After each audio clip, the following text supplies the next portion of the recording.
अच्छी बात है और मैं चाहता हूं उसको थोड़ा एलिब्रेट कीजिए ताकि अमरदीप जी समझ सके और जो सत्ता है प्रदेश की उस पर भी इस चीज को आगामी चीजें कर सके। मैंने केवी वाली बात कही थी और आपने कहा था कि कल्याण सिंह की सरकार में ऐसा हुआ जो भी प्रशासनिक अधिकारी उस विद्यालय परिषदीय विद्यालयों के आसपास जिनकी ड्यूटी होती है, जो तैनाती रहती है, उनके बच्चे उसी में पढ़ते हैं, ऐसा उन्होंने फरमाया। क्या ये आज भी हम लागू नहीं कर सकते? क्या अगर इसे लागू करने में क्या दिक्कतें आएगी, और अगर ये लागू हो जाता है तो क्या सरकारी स्कूलों की एक फिजा बदलेगी? क्योंकि जब सरकार में प्रशासन का आदमी पढ़ रहा है बेटा, तो कम से कम स्थितियां ठीक से रहेंगी। आपसे मैं जानना चाहूंगा नीरज जी।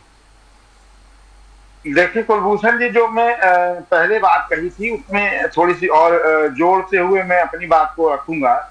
2003 में जब दोबारा से मुलायम सिंह यादव जी की सरकार आई, उस समय शिक्षा का बाजारीकरण हुआ, मॉन्टेसरी स्कूलों की लाइन लगी, तमाम तरीके के स्कूल खुलने लगे।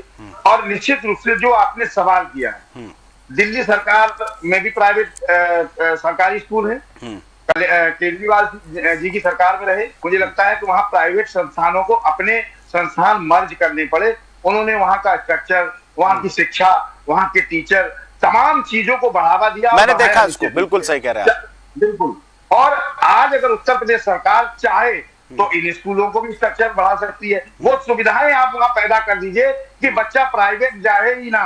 वो करने में सरकार बिल्कुल निश्चित रूप से नाकाम है, इसमें कोई दो राय नहीं है। आप मर्ज करने में जुटे हुए हैं, मर्ज न करके उनका स्तर बढ़ाइए ना। बच्चे अपने आप प्राइवेट इंस्टीट्यूट छोड़ेंगे क्योंकि फीस बहुत महंगी है उनकी प्राइवेट की, सरकारी में अपने आप आ जाएंगे। अच्छे टीचर होंगे, अच्छी शिक्षा होगी, अच्छी बिल्डिंग होगी, अच्छी सुविधाएं होंगी, तो निश्चित रूप से जो मैंने पहले कहा कि जो सरकार खाना दे रही है वो भी अच्छा नहीं दे पा रही, तो स्कूल मर्ज करना तो उनकी मजबूरी है, कहां से लाएंगे वो।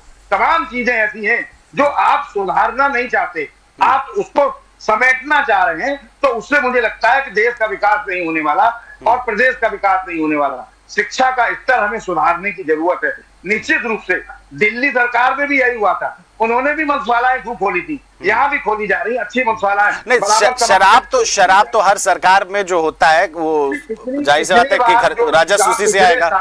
जिन जगह ठेके थे उनको बढ़ा लीजिए, कितने नए बढ़ गए देख लीजिए। स्कूल मर्ज कर रेवेन्यू शराब से आता है, हम भी जानते हैं, सरकारें चलती, रेवेन्यू वहीं से आता है। आपको तुरंत स्कूलों को मर्ज करने की बजाय निश्चित रूप से उनका विकास करना चाहिए, डेवलपमेंट करना चाहिए, तमाम ऐसी सुविधाएं दे देनी चाहिए कि जो बच्चा बाहर जा रहा है प्राइवेट स्कूल में पढ़ने, अगर वो वहीं पढ़ेगा तो हमारे प्रदेश का भी विकास होगा और लोगों को सुविधाएं रहेंगी, घर में रहेगा।